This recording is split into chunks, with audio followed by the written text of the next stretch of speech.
আমরা পৌঁছে গেছি ব্যারাকপুর স্বপনবাবুর বাড়িতে।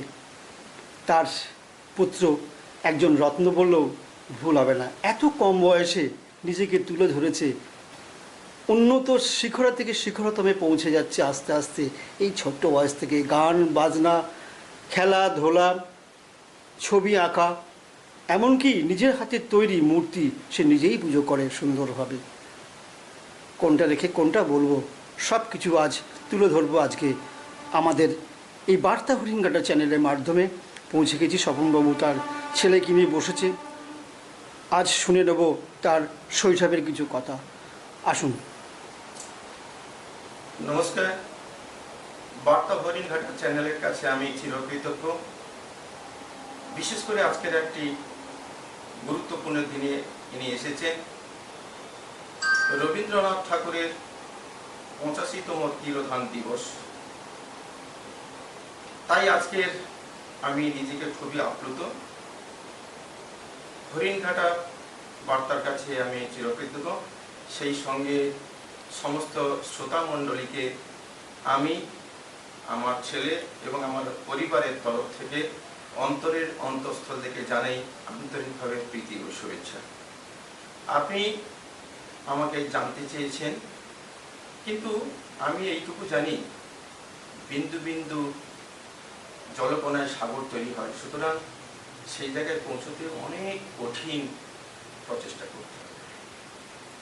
তবু যেহেতু আপনি এসছেন, আমি ধন্য।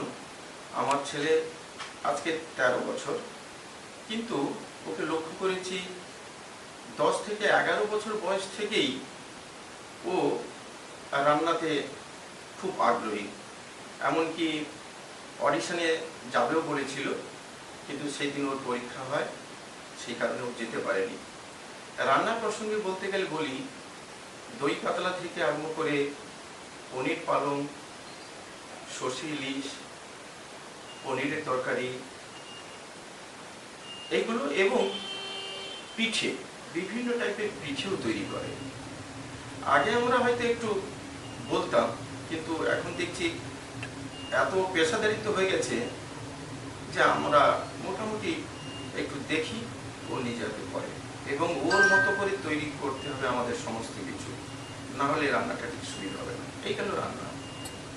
গত বছর কুমোরটুলি থেকে খড়, মাটি এবং প্রতিমার মুখ নিয়ে আসতে পেরেছে, এবং রীতিমতো 2.5 ফুটের উপরে ঠাকুর তৈরি করেছে। সে ঠাকুরকে দাঁড় করাতে গিয়ে মিস্ত্রি নিয়ে এসে চালচিত্র তৈরি করতে হয়েছে, নাহলে ঠাকুরকে দাঁড় করানো যেত না। সেই ঠাকুর আবার পাড়ার অনুষ্ঠানে নিয়ে যাওয়া হয়েছে, সবাই দেখে অবাক। সত্যি ও নিজে হাতে রং করেছে, শাড়ি পরিয়েছে, গহনা পরিয়েছে, এবং মাথার চুল পাওয়া যাচ্ছিল না। সেই চুল ঠাকুরের কৃপায় রাত 12টার সময় কালেকশন করতে পেরেছি। এইগুলো ঠাকুর ড্রয়িং করে। সুইমিং, সাইক্লিং অনেক আগেও শিখে গেছে। ড্রয়িংয়েও সেকেন্ড প্রাইজ পেয়েছে, গানেও ফার্স্ট প্রাইজ পেয়েছে। ফুটবল প্র্যাকটিস ছিল, কিন্তু সময় অভাবে ওটা করতে পারেনি। শেষমেশ ক্যারাটে ইন্টারন্যাশনাল চ্যাম্পিয়নশিপ হয়েছিল নেতাজি ইন্ডোর স্টেডিয়ামে। সেখানে ক্লাব ভিত্তিক যে কম্পিটিশন হয়েছিল ওভারঅল ওয়েস্ট বেঙ্গল, ওদের কম্পিটিটার ছিল প্রায় 70-72 জন। ওখানে ও সিলভার মেডেল পেয়েছে এই 1/8/2026। ওনার গুরুদেবের নাম ও বলবে নিজে।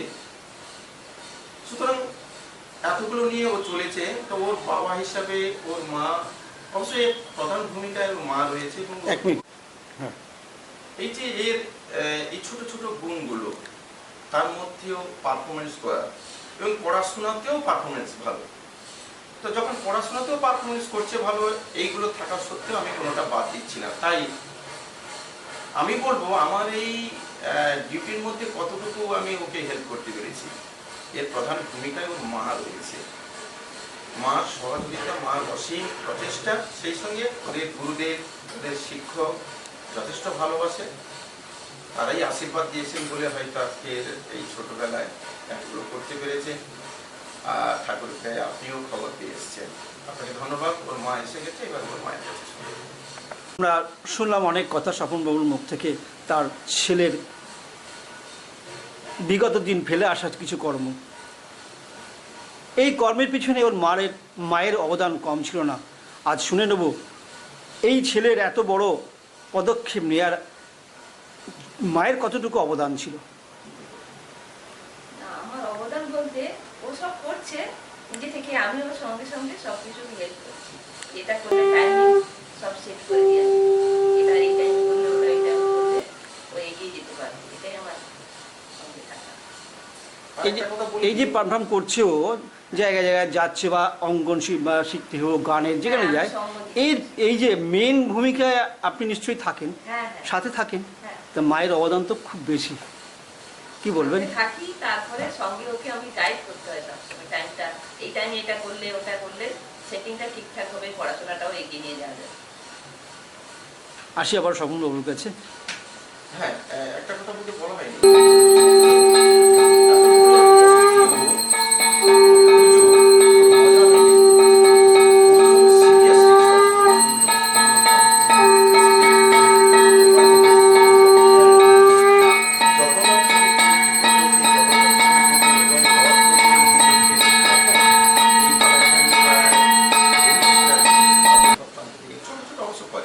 কিন্তু একবারে নিয়ম মেনে মোটামুটি বড় রথ এই পাড়াতে ওর, এবং ওর সঙ্গে বহুজন যায়, বহুজন আশীর্বাদ করে, প্রণাম করে।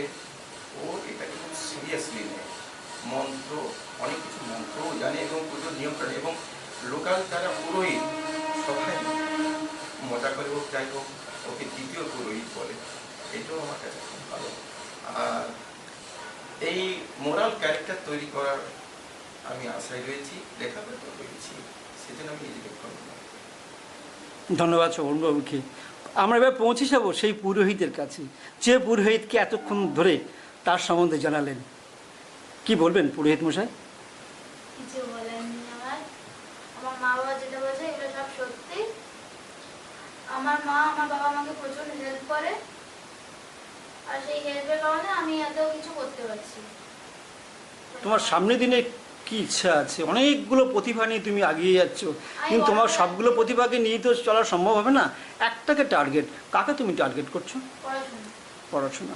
পড়াশোনার পাশে কাকে রাখছো? কোন খেলাধুলা, গান বাজনা, আঁকা, কাকে রাখছো পাশে? গান। গান বাজনাকে রাখছো। সামনের দিনে আপনাদের সবাইকে আমাদের এই বার্তা রেঙ্গাটার পক্ষ থেকে শুভ কামনা করি। ভালো থাকুন, সুস্থ থাকুন, ছেলের ভবিষ্যৎ উজ্জ্বল করুন। নমস্কার।